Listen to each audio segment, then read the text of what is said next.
So hello guys, फिर से आप लोग का स्वागत है एक नई वीडियो में। तो यह है मेरे पास यमाहा MT-15 बाइक और MT-15 है। और ये बाइक जो है ना, मात्र और मात्र 7,000 किलोमीटर चला हुआ बाइक है। यहाँ पे देखिए 7,543 किलोमीटर चला हुआ बाइक है। और बाइक का ना 7,000 किलोमीटर पे फ्रंट से इसका बाइक का हैंडल का बैन बच गया है। जैसे कि यहाँ पे देखिए, हैंडल फ्रंट का सस्पेंशन ओपन कर रखे हैं, व्हील ओपन है इधर। और बाइक का ना फ्रंट से ये देखिए बीच में ही हैंडल इसका अटक रहा है। कहीं ना कहीं बाइक का हैंडल के अंदर इतना ज्यादा प्रॉब्लम था, क्या है आप लोगों के साथ शेयर करें। हैंडल का यहाँ से एडजस्ट करते थे तो हैंडल टाइट हो रहा है, अगर यहाँ से इसको ढीला कर रहे हैं हैंडल से खट खट का काफी ज्यादा नोज आ रहा है।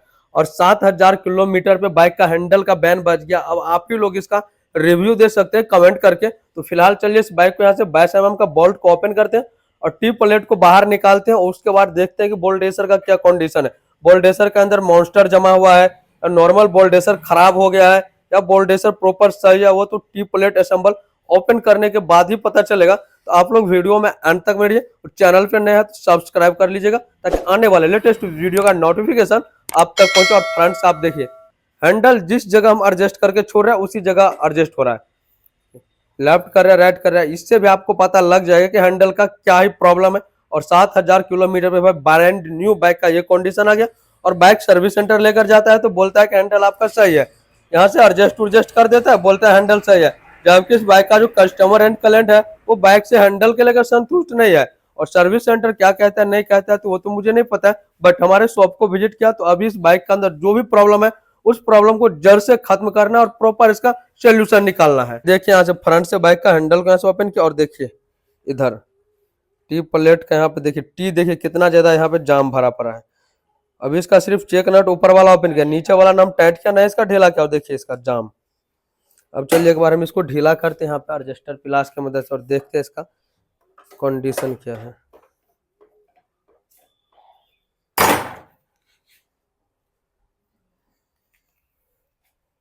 अब इस बाइक का फ्रंट से तो देखिए हैंडल इसका ओपन किया, इधर जो यहाँ पे हैंडल बोल्डेसर लगा है इसके अंदर मॉन्स्टर जमने की वजह से, पानी जमने की वजह से यहाँ पे काफी ज्यादा मॉन्स्टर जम गया, रस्ट जंग लग गया, जिसके वजह से हैंडल को यहाँ से ऊपर से टाइट करते थे तो टाइट हो रहा था, ढीला करते थे तो साउंड आ रहा था।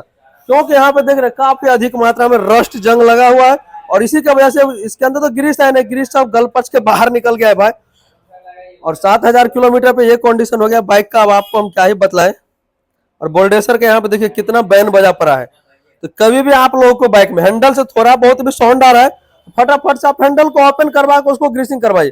फर्स्ट टाइम इसमें साउंड आया होगा तो उस टाइम इसको ग्रीस व्रीस नहीं डलवाया होगा, जिसके वजह से यहाँ पे बोल्डेसर इसका आहिस्ते आहिस्ते खराब होते होते या खराब हो गया। तो अभी इस बाइक के अंदर हम ब्रांड न्यू हैंडल बोल्डेसर इंस्टॉल करेंगे। और यहाँ पे एक सेटिंग मोस्ट इंपोर्टेंट करना है कि उसको पिंच करना है। पिंच कैसे करना है वो भी आपको बतलेंगे। पिंच कर देंगे तो हैंडल बोल्डेसर काफी लंबा समय तक चलेगा। तो गाइज अब देखिए बात कर ले टी में, जहाँ पे चैचिस के अंदर बोल्डेसर इंस्टॉल है, इसके अंदर देखिए कितना भारी यहाँ पे काफी अधिक मात्रा में रस्ट जंग लगा हुआ है। क्योंकि हैंडल में फर्स्ट टाइम साउंड आया तो उसी टाइम इसको ग्रीस डलवा देना चाहिए। अगर आप अपने बाइक को बार बार वॉश करवा रहे हैं तो आप एक बार 4,000-5,000 किलोमीटर पे या कभी भी हैंडल में साउंड आए तो तुरंत इसको ओपन करके ग्रीस करवाइए। क्योंकि यहाँ पे देख रहे इसका गोली वोली सबका कंडीशन देख लीजिए, इसका एक एक बोल्डेसर इसका खराब हो गया है। और यहाँ पे बोल्डेसर देखिए यहाँ पे बिल्कुल क्रेक सा लग रहा है, बिल्कुल ये घिस गया है। क्योंकि इसके अंदर ग्रीस मिला नहीं, ल्यूब हो नहीं रहा था जो प्रॉपर यहाँ पे मूव करता। सूखा मूव होने की वजह से इसका बोल्डेसर प्रॉपरली खराब हो चुका है। बाइक से हम बोल्डेसर यहाँ पे ओपन कर लिए, ऊपर से नीचे से बोल्डेसर सब यहाँ से टी से भी हम बाहर निकाल लिए। अब यहाँ पे टी के ऊपर में आहिस्ते आहिस्ते थोड़ा थोड़ा यहाँ पे पंच कर दे, ताकि ऊपर वाला जो हैंडल बोल्डेसर है ना परफेक्ट टाइट रहना चाहिए। इससे आपके बाइक का हैंडल का बोल्डेसर जल्दी खराब नहीं होगा। और साथ साथ ये है हमारा हैंडल बोल्डेसर, जो कि यमाहा का जेन्युइन पार्ट है और जिसका प्राइस यहाँ पे देख लीजिए 1,027 रुपये इसका प्राइस है।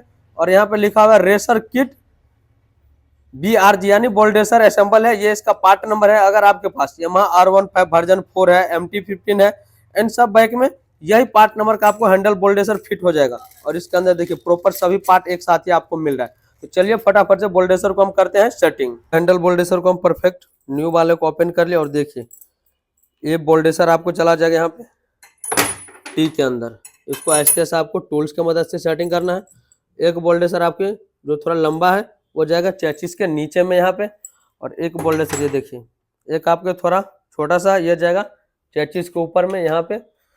और ये हो गया आपको ऊपर से टी के अंदर यहाँ पे इंस्टॉल होगा, जिसको मैं पंच करके थोड़ा टाइट किया है। और ये रबर जो है ना, रबर आपको बोल्डेसर सेटिंग करने के बाद नीचे में यहाँ पे सेटिंग करना पड़ेगा। तो चलिए फटाफट से सभी बोल्डेसर को देखिए, यहाँ पे बोल्डेसर सेटिंग करने के लिए हमने यहाँ पे स्पेशल टूल्स यहाँ इसके अंदर इंस्टॉल कर रखे। तो कभी भी बोल्डेसर आप लोग सेटिंग करते हैं ना, स्पोर्ट बाइक का, नॉर्मल बाइक का, अगर आपके पास टूल है तो फिर काम करने में कोई भी परेशानी नहीं होगा। बोल्डेसर के देखते चोट मार के हैमर वमर से सेटिंग करता है, तो ऐसा सिस्टम नहीं है। प्रॉपर टूल्स है तो बोल्डेसर के अंदर दागी भी नहीं आएगा और प्रोफेशनल आपका काम होगा। जैसे सर्विस सेंटर के अंदर काम होता है उसी तरह से आपका काम प्रोफेशनल होगा।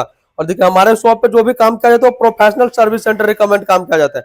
तो बोल्डेसर को हम परफेक्ट यहाँ पर टाइट कर दिए। अब इन सभी टूल को खोल करके कर लेंगे। यहाँ पे देखिए बोल्डेसर हमारा परफेक्ट सेटिंग हो गया यहाँ पे। उसके जस्ट बाद नीचे वाला बोल्डेसर परफेक्ट सेटिंग, टी वाला बोल्डेसर यहाँ पे देखिए सेटिंग हो गया। टी के अंदर प्रॉपर बोल्डेसर सेट हो गया। और ये रबर जो देख रहे हैं, इस रबर को कुछ इस तरह से आपको इंस्टॉल करना है। डस्ट बूट दिया रहता है ताकि नीचे से कोई धूल मिट्टी ना जाए, वॉशिंग टाइम नीचे से पानी ना जाए, जिससे बोल्डेसर खराब ना हो। इसलिए यहाँ पे एक रबर दिया जाता है जिसको हम डस्ट बूट भी बोल सकते हैं। चलिए अब इसको फटाफट से टॉवल से प्रॉपर अच्छा से क्लीन करके करते हैं सेटिंग। डाल के ऊपर वाले नेट को हम डाल दिए, नेट के अंदर ही गोली दिया। अब यहाँ पे हम ग्रीस डालते हैं। सन जेल ग्रीस का यूज कीजिए, इसके अंदर पानी वानी भी जाएगा ना तो ग्रीस जल्दी खराब होने वाला है नहीं। देखिए नीचे में ग्रीस डाल के गोली डाल दिए। अब नीचे में यहाँ पे हम ग्रीस डाल। बाइक का फ्रंट से हैंडल वैंडल का काम कंप्लीट होगा। व्हील परफेक्ट सेटिंग कर ले, दग्गी वग्गी सब लगाया, इसको अभी क्लीन नहीं किया परफेक्ट, अच्छा से इसको क्लीन भी करेंगे। अब बात कर लेंगे यहाँ पे। देखिए बाइक को सबसे पहले पीछे की तरफ दबाते हैं। हैंडल देखिए हमारा परफेक्ट स्मूथनेस वर्क कर रहा है। देखिए हैंडल अब कहीं भी बीच में अटक नहीं रहा है। तो कभी भी आप लोग का बाइक का हैंडल बीच में अटक रहा है, हैंडल टाइट करने के बाद एंड हैंडल एडजस्ट करने के बाद जाम हो रहा है, बीच में अटक रहा है, जैसे अभी बीच में पकड़े ना, बीच में अटक रहा है या फिर नॉर्मल खट खट का साउंड आ रहा है, तो आप एक बार हैंडल को ओपन करके इसको प्रॉपर अच्छा चेकअप कीजिए। अगर आपको बाइक के रिलेटिव कोई भी ट्रेड इंक्वायरी है तो आप हमको कमेंट करके पूछ सकते हैं। तो अब तक के लिए इतना ही, तो मिलते हैं फिर से हम आप लोगों के साथ नेक्स्ट वीडियो में। Thanks for watching, take care.